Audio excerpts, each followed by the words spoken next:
Short process একদম সহজ করে ভাবো। আজ ক্লাস কোঅর্ডিনেশন কম্পাউন্ড মাত্র একটা ভিডিওর মধ্যে টার্গেট এইচএস 2025। দেখো একদম একটা ভিডিওর মধ্যে আমরা কিন্তু টোটাল চ্যাপ্টারটাকে নিয়ে চলে এসেছি। যাই হোক, অনেকে কিন্তু আমাকে রিপ্লাই দিয়েছে যে বায়োমলিকুলসের স্যার ভিডিও দিন। কেউ কেউ আর আমাকে পার্সোনাল হোয়াটসঅ্যাপ করছে যে কোঅর্ডিনেশন কম্পাউন্ড, আমি কোন দিক যাবো।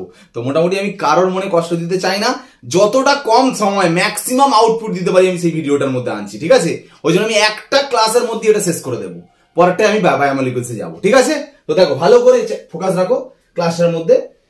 তো প্রথমে আমাকে বুঝতে হবে যেটা কোঅর্ডিনেশন কম্পাউন্ড, জটিল যৌগ বা কমপ্লেক্স সল্ট ব্যাপারটা কি। দেখো এত কমপ্লেক্স সল্ট লিখেছি, এক লাইনে চেনার উপায় হচ্ছে দেখো সব থার্ড ব্র্যাকেট দেওয়া আছে। থার্ড ব্র্যাকেট দেখে তুমি বুঝতে পারবে কমপ্লেক্স সল্ট। শুধু কি সেটাই?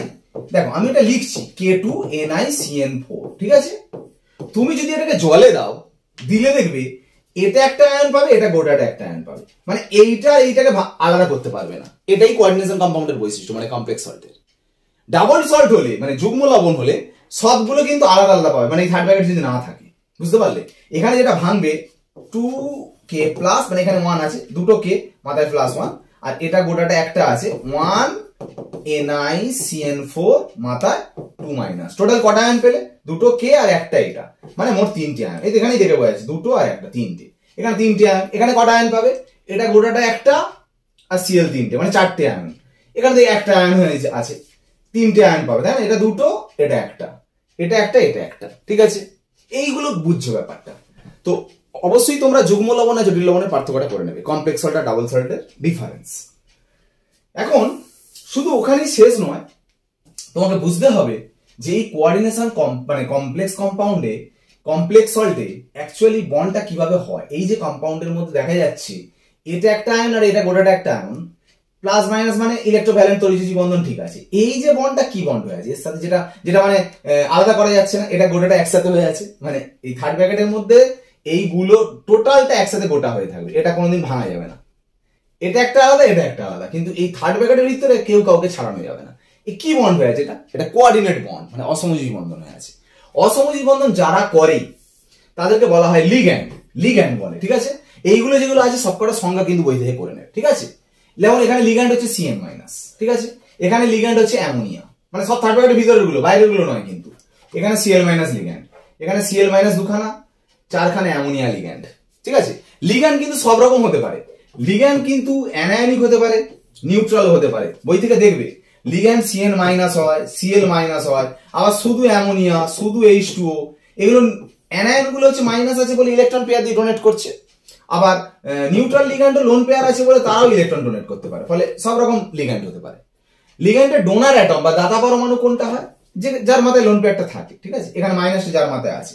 হ্যাঁ, এইবার একটা কথা বলি, Cn মাইনাস দেখবে আমরা Cn মাইনাসে কখনো কখনো দেখবে Cn লিখি, আবার কখনো কখনো Nc লিখি। Cn মানে বুঝতে হবে লোন পেয়ারটা মানে কে বন্ড করেছে, C বন্ড করেছে, আর Nc লিখলে বুঝতে হবে N বন্ড করেছে, মানে এগুলোকে বলে অ্যাম্বিডেন্ট লিগ্যান্ড। মানে বুঝতে পারছো ব্যাপারটা? অ্যাম্বিডেন্ট লিগ্যান্ড একটু আলাদা করে পড়ে নেবে, যেখানে একটাই ডোনার অ্যাটম কিন্তু কি হচ্ছে, চেঞ্জ হয়ে যাচ্ছে, মানে লিগ্যান্ড একই লিগ্যান্ডে দুখানা ডোনার অ্যাটম আছে। C ডোনার অ্যাটম হিসেবে কাজ করতে পারে, আবার N ডোনার অ্যাটম হিসেবে কাজ করতে পারে। এটা বুঝলে কোনটা লিগ্যান্ড নেগেটিভ চার্জ হয়, কোনটা নিউট্রাল লিগ্যান্ড হয়।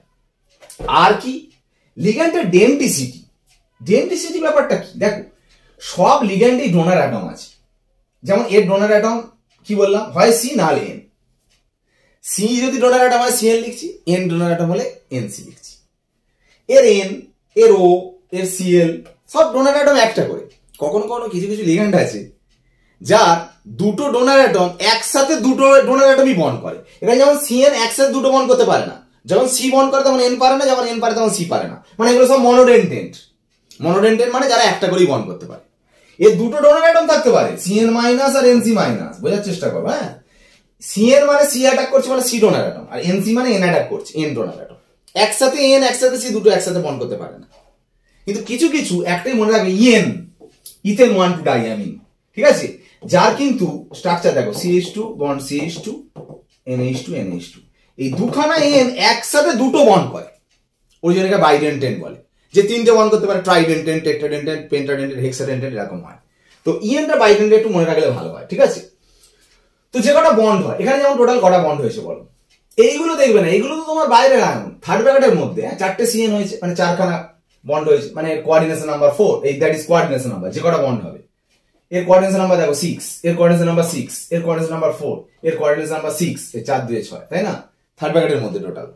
হ্যাঁ, অনেক সময় বুঝতে হবে, এইটা যদি পরীক্ষার সময় এটা যদি EN হতো তাহলে কোঅর্ডিনেশন নাম্বার 8 হয়ে যেত, কারণ EN 4 মানে এই সরি, এটা যদি EN 4 হয়, একটা EN দুটো করে বন্ড করে, মানে 4 দুগুণে 8 দিয়ে 10টা হয়ে যাবে তখন, মানে কোঅর্ডিনেশন নাম্বার। বুঝতে পারলে, EN টা ডবল ধরতে হবে আর কি। বুঝে গেল মোটামুটি, কোঅর্ডিনেশন নাম্বার বুঝে গেলে।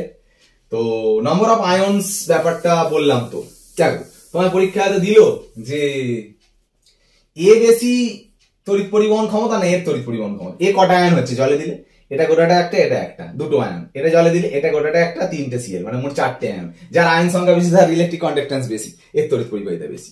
শুধু তাই নয়, এতে যদি সিলভার নাইট্রেট দাও আর এতে যদি সিলভার নাইট্রেট দাও, AgCl অধক্ষিপ্ত হবে, এখানে AgCl প্রেসিপিটেট পড়বে, হোয়াইট প্রেসিপিটেট।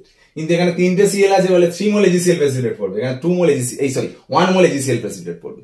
বিভিন্ন ভাবে কোশ্চেন দিতে পারে কিন্তু। হ্যাঁ, তো এটা হলো ইউপ্যাক নোমেনক্লেচারে আসবো। আচ্ছা, ইউপ্যাক নোমেনক্লেচারে আসার আগে আমি একটা জিনিস দাঁড়াও, এইটা বলে দিই, যেমন বলছি যখন এটা বলে দেওয়াটা দরকার। লিখলাম কোথায়, লিখিনি, যাই হোক এখানেই বলে দিই, ঠিক আছে? দাঁড়াও, এইটা বলে দিই। দেখো, CO NH3 whole 5 SO4 Br, CO NH3 whole 5 Br SO4। কোশ্চেনটা আসে রাসায়নিক ভাবে পার্থক্য করবে কিভাবে, কেমিক্যাল আইডেন্টিফাই করবে কি করে। এর দেখো, এটা গোটাটা প্লাস, এটা মাইনাস, এর এটা গোটাটা প্লাস, এটা মাইনাস, তাহলে জলে দিলে এখানে Br মাইনাস পাবে, এখানে জলে দিলে SO4 মাইনাস পাবে। কিভাবে আইডেন্টিফাই করবে? সিলভার নাইট্রেট দিলে AgBr এর দেখো ইয়েলো কালারের প্রেসিপিটেট পড়বে, এখানে তো ব্রোমিন বাইরে নেই, এটা তো ব্রোমিন ভিতরে আছে, এর তার মানে AgBr এর হোয়াইট ইয়েলো প্রেসিপিটেট পড়বে না। এখানে আবার বেরিয়াম ক্লোরাইড দিলে বেরিয়াম সালফেটের হোয়াইট প্রেসিপিটেট পড়বে, বেরিয়াম ক্লোরাইড দিলে, ঠিক আছে? এগুলো কিন্তু করবে। এখানে যে সিলভার নাইট্রেট দিচ্ছে যখন, AgBr এর হলুদ মানে ইয়েলো প্রেসিপিটেট পড়ছে, এখানে সেটা হচ্ছে না, একটা দিয়ে করলেই যথেষ্ট। যদি আরেকটা করতে চাও তাহলে বেরিয়াম ক্লোরাইড দিলে এখানে আবার BaSO4 এর হোয়াইট প্রেসিপিটেট পড়বে, এখানে বেরিয়াম ক্লোরাইড দিলে BaSO4 এর হোয়াইট প্রেসিপিটেট পড়বে না, কারণ সালফেট যেহেতু ভিতরে আছে। যদি বলে এটা কি ধরনের আইসোমার, বলবে আয়ন আয়ন আইসোমার, মানে আয়নাইজেশন আইসোমার। আইসোমার মানে কি? একই ফর্মুলা, দেখো দুজনের সেম। এরও যে SO4Br আছে, SO4Br, শুধু আয়ন মানে এর বাইরে Br মাইনাস আয়নটা বাইরে চলে যাচ্ছে, এর SO4 মাইনাস আয়নটা বাইরে চলে যাচ্ছে। আয়নের পার্থক্য হয় বলে এটাকে বলে আয়ন আয়ন সমবায়তা বা আয়নিক আইসোমারিজম। আইসোমারিজম আসবো আবার, ঠিক আছে? তো এটা ইউপ্যাক নোমেনক্লেচারটা একটু বলি। দেখো, ইউপ্যাক নোমেনক্লেচার যখন করবে তখন মনে রাখবে আগে ক্যাটায়নটার নাম লিখবে, স্পেস দিয়ে অ্যানায়নের নাম লিখবে, ঠিক আছে? ধরো এটা ক্যাটায়ন কে আছে বলো, পটাশিয়াম, তুমি লিখলে পটাশিয়াম হলো, একটু স্পেস দিয়ে অ্যানায়ন, অ্যানায়ন গোটাটা, এটা গোটাটার মধ্যে আবার দেখো আগে লিগ্যান্ডের নাম লিখবে, তারপর মেটালের নাম লিখবে। লিগ্যান্ড সায়ানাইড কটা আছে? 4টে। কিন্তু একটা কথা বলি, Cl মাইনাস জানো ক্লোরাইড, কিন্তু লিগ্যান্ড হিসাবে থাকলে তার নাম ক্লোরিডো। সায়ানাইড লিগ্যান্ড হিসাবে থাকলে তার নাম সায়ানিডো, বাইরে থাকলে কিন্তু এমনি নর্মাল সায়ানাইড। ভিতরে আছে মানে থার্ড ব্র্যাকেটের ভিতরে মানে লিগ্যান্ড, 4টে আছে মানে টেট্রাসায়ানিডো, টেট্রাসায়ানিডো হলো। তারপর মেটাল, মেটালটা নিকেল, নিকেল বলবে না নিকেলেট বলবে, আয়রন বলবে না ফেরেট বলবে, ক্যাডমিয়াম বলবে না ক্যাডমেট বলবে, ক্রোমিয়াম বলবে না ক্রোমেট বলবে। কখন কোনটা জানো? যদি মেটালটা অ্যানায়ন পার্টে থাকে তখন এর যোগ করতে হবে। যেমন দেখো, এটা ক্যাটায়ন, এটা গোটাটা অ্যানায়ন, নিকেলটা এখানে অ্যানায়ন পার্টে আছে, মানে শুধু নিকেল বলবো না, নিকেলেট বলতে হবে, মানে নিকেলেট, LATE, নিকেলেট।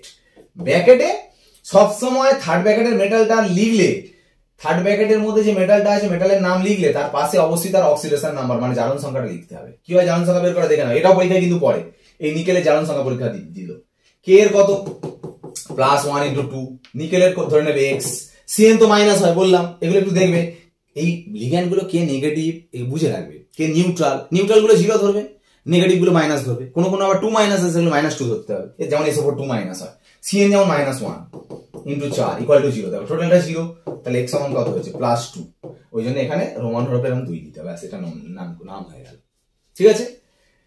তো এইভাবে যখন করছো, দেখো এইটা একটা করলাম, আর একটা ধরো এইটা, এখানে আবার দেখো এটা ক্যাটায়ন, এটা অ্যানায়ন, তাহলে এই ক্যাটায়নের নামটা আগে লিখবো, আগে লিগ্যান্ডের নাম লিখবো। হেক্সাঅ্যামিন, হেক্সা অ্যাকচুয়ালি অ্যামোনিয়া, লিগ্যান্ড হিসেবে নাম অ্যামিন, এগুলো বই থেকে দেখে নেবে, ঠিক আছে। হেক্সামিন, হেক্সামিন কোবাল্ট, এখানে কিন্তু কোবাল্টের নয়, কোবাল্ট, কেন? এটা ক্যাটায়ন পার্টের মধ্যে আছে, ক্যাটায়ন পার্টের মধ্যে থাকলে তার কিন্তু এর যোগ হবে না, কোবাল্ট। কোবাল্ট লিখছে বলে তার জারণ সংখ্যাটা লিখবে 3 হবে। আর বাইরে দেখো এটা বাইরে কি আছে? ক্লোরাইড, দেখো ক্লোরাইড। তুমি কিন্তু ক্লোরিডও লিখবে না, এর ভিতরে থাকলে ক্লোরিডও, বাইরে আছে মানে ক্লোরাইড। কিন্তু একটা কথা বুঝতে পারছি না, এগুলো হেক্সা লিখছো, এগুলো টেট্রা লিখছো, এখানে পটাশিয়াম দুটো ছিল, ডাই লিখলে না কেন? এখানে 3টে আছে, ট্রাই লিখলে। বাইরে যারা আছে সংখ্যা সেগুলো কিন্তু লেখার দরকার নেই। তাহলে তুমি বলবে পরীক্ষার সময় এইটা থেকে যদি এইটা আমাকে সংকেত লিখতে দেয় তাহলে কি করে পারবো? বা তাই এরকম যদি পরীক্ষায় দেয়, দেখো একটা কথা বলি, তুমি ধরো হেক্সা অ্যাড করে দিচ্ছে, দেখো কোবাল্ট হেক্সামিন লিখলে, ক্লোরাইড বাইরে সিএল দিলে, তুমি বলে সিএল 3 আছে কি করে বুঝবো? আমি জানি না তো, ধরে নিচ্ছি এক্স, ঠিক আছে। কোবাল্টের জারণ সংখ্যা 3 বলেছে মানে +3, অ্যামোনিয়ার কত? 0 × 6 x × -1 = 0 করো, করে দেখো এক্স এর মান বেরোবে 3। যেই 3 বেরিয়ে গেল তার মানে সিএল তার মানে 3টে আছে, বা 3টে পেয়ে গেলে তার মানে। বুঝতে পারছো? বাইরে কটা আয়ন আছে সেটা জারণ সংখ্যা ক্যালকুলেট করলে তুমি বুঝতে পেরে যাবে কটা আছে, তাহলে আলাদা করে তোমার জানার দরকার নেই। এইটি যখন তুমি নাম করবে তখন কিন্তু নাম লিখছো, গোটাটার নাম আগে লিখবে, সরি COCl2।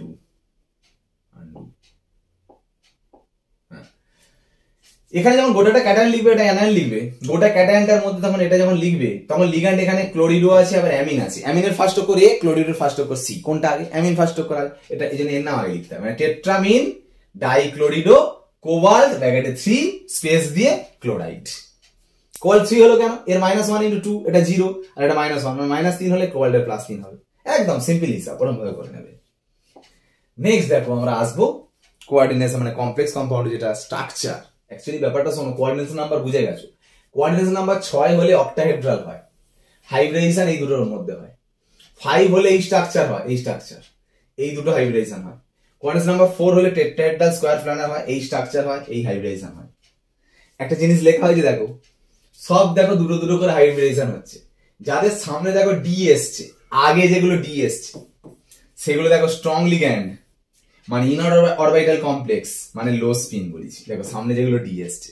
আর যাদের সামনে ডি নেই তারা সব লুইক লিগ্যান্ড হবে, আউটার অরবিটাল কমপ্লেক্স হবে, আর হাই স্পিন হবে। ব্যাপারটা একটু বলি শোনো, তোমরা যখন কোশ্চেন হিসাবে দেবে, দেখো আমি উদাহরণগুলো নেব।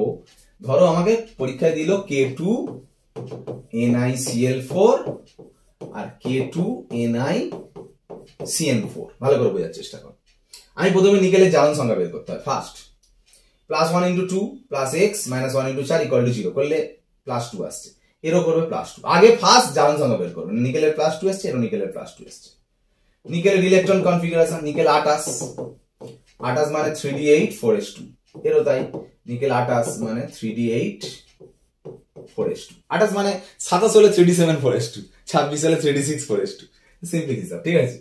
তো যাই নিকেল 2+ তো 2+ করলে মানে 3d8, এরও 2+ যেহেতু 3d8 করলে দেখো 3d8 5টা ঘর জানো তোমরা, এরও 3d8 5টা ঘর, 1 2 3 4 5, 1 2 3 4 5 6 7 8, 1 2 3 4 5 6 7 8। একটা কথা বলি, এই যে বারবার বলছি স্ট্রং লিগ্যান্ড, স্ট্রং লিগ্যান্ড কারা মনে রাখবে জানো? CN CO অ্যামোনিয়া EN, এগুলো স্ট্রং লিগ্যান্ড মনে রাখবে। তাহলে বলো এই লিগ্যান্ডগুলোর মধ্যে এখানে কোনটাতে আছে? এইটাতে। স্ট্রং লিগ্যান্ড হলে এই আগে ডি আসবে, এই আগে ডি মানে কোনগুলো জানো? 3D, এটা তো 3D, এই 3D মানে একটা কথা বলি, এই যে যাদের আগে ডি মানে ফাঁকা ঘর আমার লাগবে, অ্যাকচুয়াল ব্যাপারটা শোনো, এই যে 3D আছে, 3D এর পরে কি আছে? 4s আছে, 4s এর পরে কি আছে? 4p আছে, আছে তো। এরও 3D আছে, 4s আছে, 4p আছে। একটা কথা শোনো, এখানটায় আই কোঅর্ডিনেশন নাম্বার 4, তাই তো, কোঅর্ডিনেশন নাম্বার 4, কোঅর্ডিনেশন নাম্বার 4 হলে কি হয়? sp3 তো হয়। দেখো এটা 4s আর এটা 4p, তো একটা s আর 3টে p, দেখো sp3 হয়ে যাচ্ছে। ফাঁকা ঘর নিয়ে হাইব্রিডেশন হয়, কেন ফাঁকা ঘর নিয়ে হাইব্রিডেশন হয়? আরে এখানে তো তোমার এই যে লিগ্যান্ড গুলো এর ফাঁকা ঘরে তো ইলেকট্রন ডোনেট করে বন্ড করবে, তার মানে যে হাইব্রিডেশন গুলো হবে, এই যে হাইব্রিডেশন sp3, তার মানে একটা s আর 3টে p ফাঁকা করতে হবে। এখানে যে DsP2 বলা হচ্ছে একটা D একটা S দুটো P ফাঁকা করতে হবে, ফাঁকা ঘর নিয়ে হাইব্রিডাইজেশন হবে, ওই জন্য দেখো sp3 হয়েছে। এবার দেখো এখানে কিন্তু স্ট্রং লিগ্যান্ড, এখানে ক্লোরিন উইক লিগ্যান্ড ছিল বলে তাই CN দেখো উইক লিগ্যান্ড হলে sp3, কারণ দেখো এখানে বলা হয়েছে sp3 হয় DsP2 হয় কোঅর্ডিনেশন নাম্বার 4 এর ক্ষেত্রে, তাহলে sp3 হলো এর ক্ষেত্রে উইক লিগ্যান্ড বলে। স্ট্রং লিগ্যান্ডের ক্ষেত্রে DsP2 হবে, দেখো আগে D আসবে স্ট্রং লিগ্যান্ডের ক্ষেত্রে, তার মানে দেখো এখানে স্ট্রং লিগ্যান্ডে DsP2 হবে, মানে D ফাঁকা করতে হবে। D ফাঁকা করবে কি করে, D এ তো ইলেকট্রন আছে, একটা ইলেকট্রনকে এখান থেকে এখানে নিয়ে চলে যাও, যদি নিয়ে চলে যাও তখন দেখো D ফাঁকা হয়ে যাচ্ছে, 1 2 3 4 5, D S আর দেখো DsP2 হয়ে গেল। কি বুঝলে বলো তো ব্যাপারটা? কোঅর্ডিনেশন নাম্বার দুটো দিয়ে 4, কোঅর্ডিনেশন নাম্বার এতেও 4 এতেও 4, দু রকম হচ্ছে, একটা sp3 হচ্ছে একটা DsP2 হচ্ছে। উইক লিগ্যান্ডে sp3, স্ট্রং লিগ্যান্ডে DsP2, উইক লিগ্যান্ডে sp3d2, স্ট্রং লিগ্যান্ডে D2sp3, যেমন 6 কোঅর্ডিনেশন হবে। উইক লিগ্যান্ডে sp3d, স্ট্রং লিগ্যান্ডে DsP3। উইক লিগ্যান্ড মানে sp3d2 মানে কি 4s 4p, এটা 4d, আর এটা 3d 4s 4p, 4s 4p 4d, এটা 3d 4s 4p, মানে যেগুলো স্ট্রং লিগ্যান্ড হচ্ছে 3d গুলো ফাঁকা করছে। এবার তোমাকে বুঝতে হবে তা দুটোর মধ্যে ডিফারেন্সটা কি হলো। হাইব্রিডাইজেশনের ডিফারেন্স হওয়া মানে স্ট্রাকচারের ডিফারেন্স হলো 1 নম্বর, তাই শেষ কথা নয়। এখানে দেখো আনপেয়ার্ড ইলেকট্রন দুটো, এখানে আনপেয়ার্ড ইলেকট্রন নেই, মানে এটা ডায়াম্যাগনেটিক এটা প্যারাম্যাগনেটিক, মানে চৌম্বক ধর্ম আলাদা। শুধু তাই নয়, ম্যাগনেটিক মোমেন্ট, চৌম্বক ভ্রামকের ফর্মুলা কি √x x + 2 Bohr magneton, x মানে অযুগ্ম ইলেকট্রন নাম্বার, অযুগ্ম ইলেকট্রন সংখ্যা 2 বসালে যেটা হবে সেটা তার চৌম্বক ভ্রামকের মান। এখানে অযুগ্ম ইলেকট্রন সংখ্যা নেই, মানে চৌম্বক ভ্রামকের মান 0 হবে, কারণ চৌম্বক ধর্ম সম্পূর্ণ আলাদা হয়ে যাচ্ছে স্ট্রাকচারের জন্য। বোঝা গেল ব্যাপারটা? তোমাকে একটা কোঅর্ডিনেশন নাম্বার 4 এ করালাম, তো কোঅর্ডিনেশন নাম্বার 6 এ একটা করাচ্ছি, দেখো সেম কোঅর্ডিনেশন নাম্বার আমি 6 এ করাচ্ছি। দেখো আমি আগের एग्जांपल একটা নিচ্ছি, CONH3 হল 6, ধরো CONH3, আচ্ছা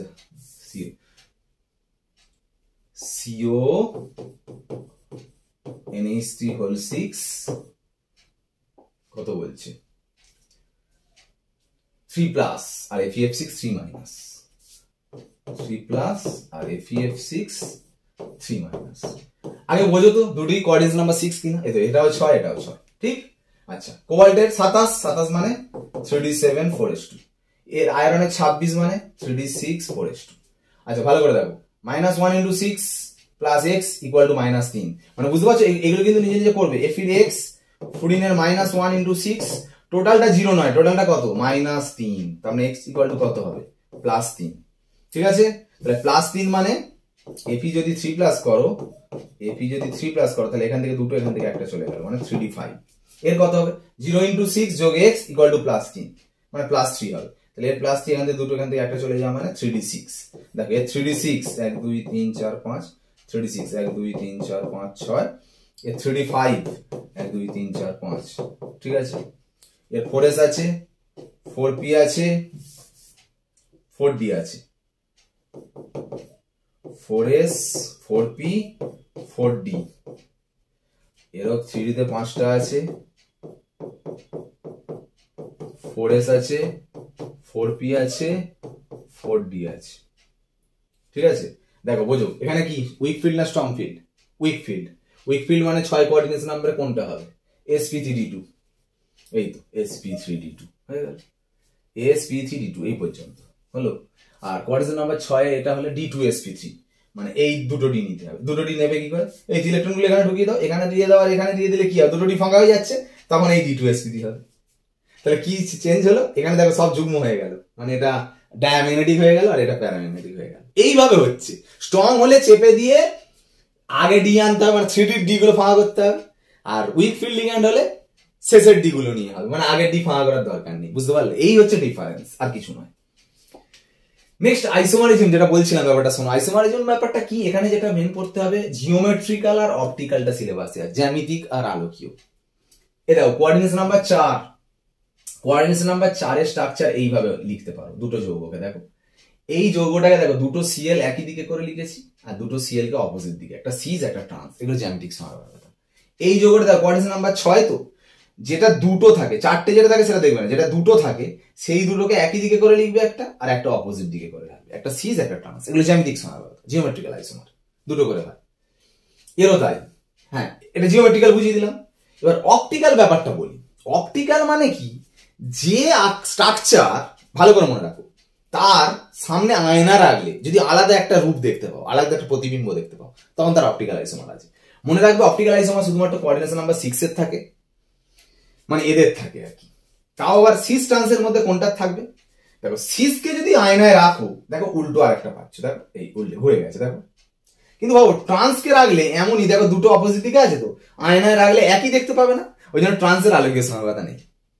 মানে সিস আর ট্রান্সের মধ্যে ট্রান্সের অপটিক্যাল আইসোমারিজম নেই, সিসের দুখানা আছে, মানে এইটা একটা আর ওটাকে আয়নায় রাখলে আর একটা। তাহলে যদি বলে এর টোটাল আইসোমার কটা? 3টে, সিস ট্রান্স আর এরই আর একটা আছে, মানে এইটা এইটা আর এইটা। অ্যাকচুয়ালি এইটাই তো এখানে লিখেছি। আবার যদি বলে জ্যামিতিক সমবায় কটা? 2টো। ট্রান্সের আলোকীয় সমবায়তা নেই, সিসের আলোকীয় সমবায়তা কটা? 2টো। আর যদি বলে টোটাল স্টিরিও আইসোমার কটা? 3টে, এইটা এইটা আর এইটা। এইটা মানেই তো এটা হলো।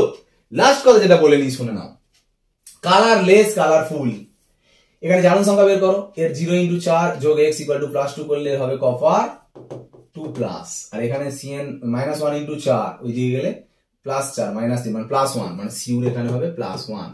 আচ্ছা সিউর ইলেকট্রন কনফিগারেশন হচ্ছে 3d10 4s1, তাহলে সিউ প্লাস করলে হবে 3d10 আর সিউ 2+ করলে হবে 3d9। তার মানে এর সিউ প্লাস মানে 3d10 হচ্ছে, আর এর হচ্ছে এটা 3d10 হচ্ছে, আর এটা 3d9 হচ্ছে। কি বলেছিলাম এটা কিন্তু আগের তোমরা জানো, যাদের ইলেকট্রন কনফিগারেশন d1 থেকে d9 হয় তাদের ক্ষেত্রে dd ট্রানজিশন পসিবল, তারাই একমাত্র কালারফুল হয়, বাকি সবাই কালারলেস। মানে d0 হলে কালারলেস, আবার d10 হলে কালারলেস। যেহেতু এটা d10 ওই জন্য কালারলেস, এই যেহেতু d9 মানে d1 থেকে d9 এর মধ্যে থাকছে ওই জন্য কালারফুল। dd ট্রানজিশন এর হবে, এ dd ট্রানজিশন হবে না। টোটাল চ্যাপ্টারের যা যা বিষয় টোটাল একটা ভিডিওর মধ্যে দিয়ে দিলাম দেখো। কিন্তু আমি এইভাবে যতটা দিন সময় আছে ম্যাক্সিমাম যতটা হেল্প করার করব। চ্যানেল ফোকাস রাখো, সাবস্ক্রাইব করো চ্যানেলটাকে অবশ্যই। আরো মোস্ট ইম্পর্টেন্ট এবং যতটা ম্যাক্সিমাম আউটপুট একটা ভিডিওর মধ্যে দেওয়া যায় সেরকম ভিডিও নিয়ে আসছি। আজ ক্লাস এখানে শেষ করলাম। ওকে, বাই।